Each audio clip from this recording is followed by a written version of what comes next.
I had become that woman because the first sexual predator arrived when I was 11, the second when I was 18, I was raped when I was 23 and assaulted at 24, and through each incident, I reported my truth only to have my truth, my story, my voice, and my value denied and dismissed by the people around me. I'm the oldest child of an arranged marriage, and my mother and father, they met only to get married. My parents were married in 1982 and I was born in 1983. And I grew up experiencing and witnessing a very specific kind of love.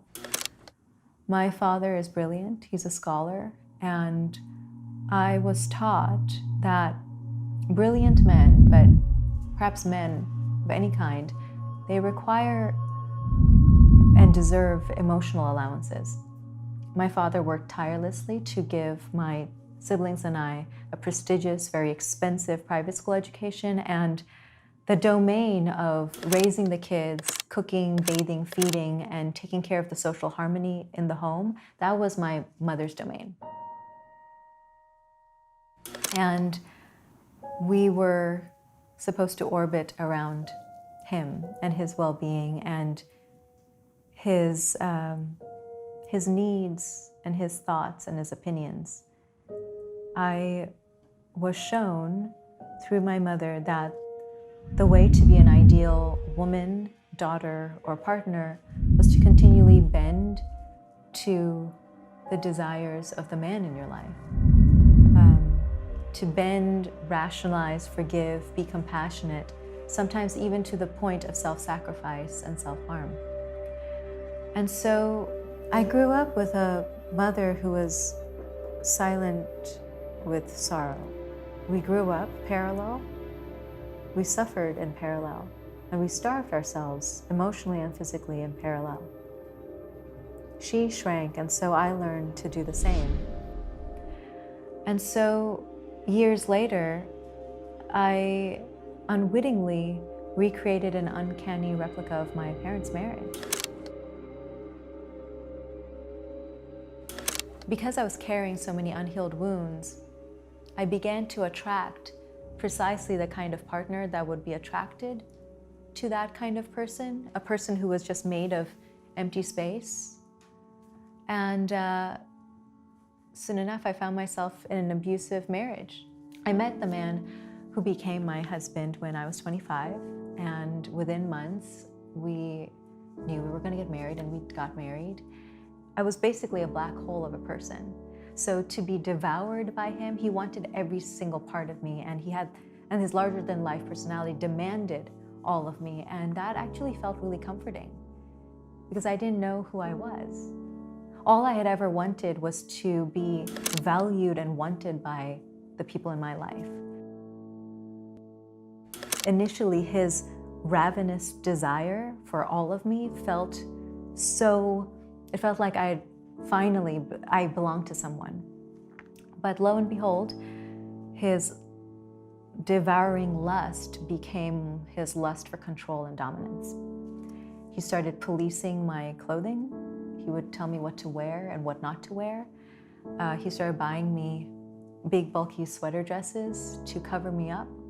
He would wipe makeup off my face. He started grilling me about all of my schedule choices and financial and career choices.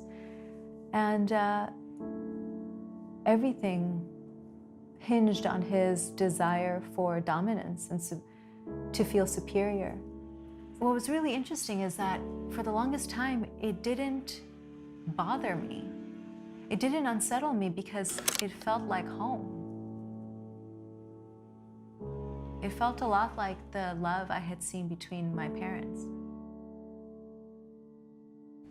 And then in the story of my husband and I, there was a plot twist. I began writing. Unbeknownst to my husband, I started waking up every morning with these chapters of this mysterious book. And I would get up and I would type these chapters. And as this book grew, it started to explain to me how I had become that woman. So on Valentine's Day, 2011, I decided to say a word that I had never uttered to him before. no. And he frowned and he said, what? And I repeated it. I said, no. And I could feel myself growing stronger. I could feel my voice growing stronger. And I said, no, you're not allowed to control my narrative. Only I author my life, and I was born for a story and a purpose so much bigger than you. And that first no is always the hardest. But the voice is a muscle, and the more we use it, the stronger it grows. And that first time that I said no to my ex-husband, he laughed and then he grew angry. It was like he couldn't handle my voice, because by speaking, I had become a fire he could not control. So I left and I continued to write. I realized that because those mysterious chapters of that book had given me so much clarity and courage, I felt like I had a responsibility to publish those chapters as a memoir, so that the memoir could be of service to someone else in their path to healing and freedom. And I wrote this memoir called I Am Yours. And it's titled that because it's a love letter written to anyone who has gone through trauma of any kind.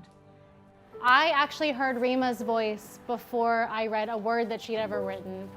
She did a podcast, Dear Sugars, and I was listening to her speak about emotional abuse. And as I listened, I kept thinking, this is my story. This is my story. These are my details. I have never read a book that has felt more honest, more powerful.